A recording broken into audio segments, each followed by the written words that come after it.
राम राम, जय माँ भारती, जय हिंदुस्तान।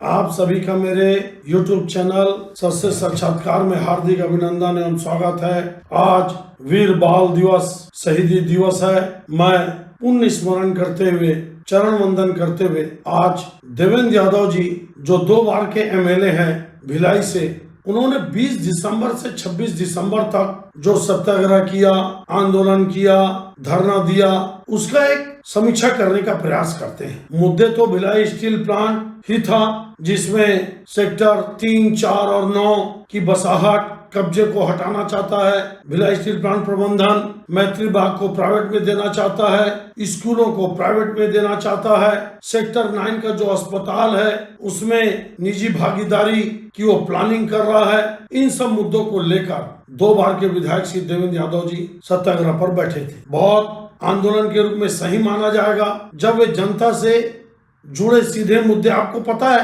कि बहुत कम जमीन भिलाई स्टील प्लांट के एरिया में, भिलाई नगर, भिलाई पावर हाउस या उसके आसपास में राज्य सरकार की जमीन है, ज्यादातर जमीनें केंद्र सरकार की है। और मनमाने तरीके से यह भी सच है कि अवैध कब्जे और दोहन का खेल, एक सिंडिकेट वहां चलते रहता है। लेकिन इस सत्याग्रह के पीछे का जो राजनीतिक अर्थ निकलता है वो क्या है? क्या देवेंद्र यादव जी कांग्रेस के भविष्य के लीडर हैं छत्तीसगढ़ के? क्या आने वाले समय में देवेंद्र यादव को छत्तीसगढ़ की बहुत बड़ी महती जिम्मेदारी मिलने वाली है? आप सबको पता रहना चाहिए, NSY के प्रदेश अध्यक्ष से लेकर यूथ कांग्रेस अध्यक्ष से लेकर शहीद विद्याविया के ये सब शागिर्द हैं।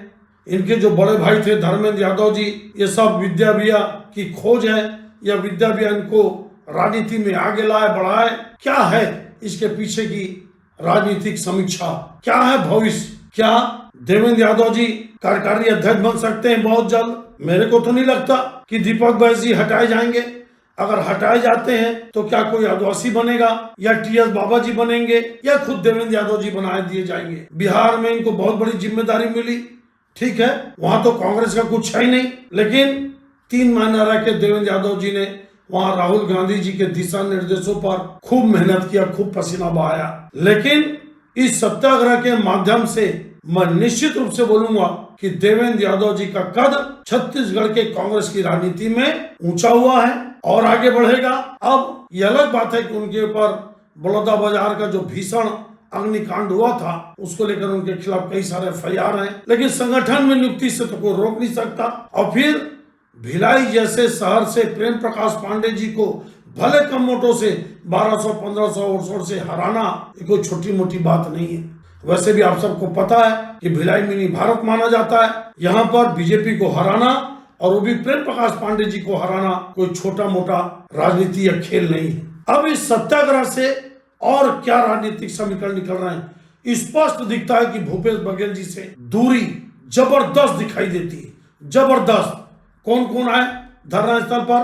विपक्ष के नेता चरणदास महंत जी और उनकी पूरी टीम, राघवेंद्र सिंह जी MLA, बालेश्वर साहू जी MLA, चातुरी नंद जी MLA, 2 बार के लोकप्रिय नेता महासमुंद के जिला अध्यक्ष श्री द्वारकाधीश यादव जी, कुंवर सिंह निषाद जी, और पूर्व विधायकों में तो अरुण ओरा जी, आपका आशीष छाबड़ा जी, ऐसे बहुत सारे नाम हैं। TS बाबा जी उनके घर गए मिलने, लेकिन जहां तक मेरी जानकारी है भूपेश बघेल जी धरना स्थल पर नहीं पहुंचे, जबकि उनके जिले का मामला है। क्या अब आने वाले समय में आर पार की लड़ाई होगी? क्या देवेंद्र यादव जी का कद भूपेश बघेल से ऊपर उठाया जा रहा है? क्या जो क्वांटिफाइबल डाटा है उसका भी इसमें असर देखने को मिलेगा? जो जानते हैं वो समझते हैं कि भूपेश सरकार ने एक सर्वे करवाया था जिसमें OBC जो समूह है उसमें विभिन्न जातियों के डाटा सामने आए थे। कुल मिलाकर धरना स्थल पर अगर मैं देखूं तो चरणदास महंत जी और उनकी पूरी टीम और बड़े कांग्रेस के नेता वहां पहुंचे, लेकिन भूपेश बघेल जी वहां नहीं पहुंचे। क्या इसको हम प्रियंका और राहुल जी की आगे चलकर लड़ाई देखेंगे? क्या प्रियंका और राहुल जी की, क्योंकि ये प्रियंका जी के बड़े करीबी हैं, रॉबर्ट वाड्रा जी के बड़े करीबी भूपेश बघेल जी, और देवेंद्र यादव जी युवा नेता होने के साथ साथ राहुल गांधी जी के बड़े करीबी हैं। अब मेरे को ये लगता है कि स्पष्ट रूप से स्पष्ट रूप से ये लाइन खींच गई है। दुर्ग जिला में ही और छत्तीसगढ़ में ही विभिन्न भ्रष्टाचारों में जो भूपेश बघेल और उनके बेटे और उनके लोगों के ऊपर दनादन एफआईआर और गिरफ्तारी हो रही है, उससे मेरे को लगता है कि भूपेश बघेल जी की भी, जो मैं पुराना अपने विश्लेषण में बताया था कि कभी भी गिरफ्तारी हो सकती है, तो देवेंद्र यादव एक युवा लड़का पूर्व में जो मेयर रहा है, क्या अब इसके हाथ में कांग्रेस की कमान आने वाली है? क्या 2 कार्यकारी अध्यक्ष बनने वाले हैं, उसमें से एक देवेंद्र यादव जी बनने वाले हैं?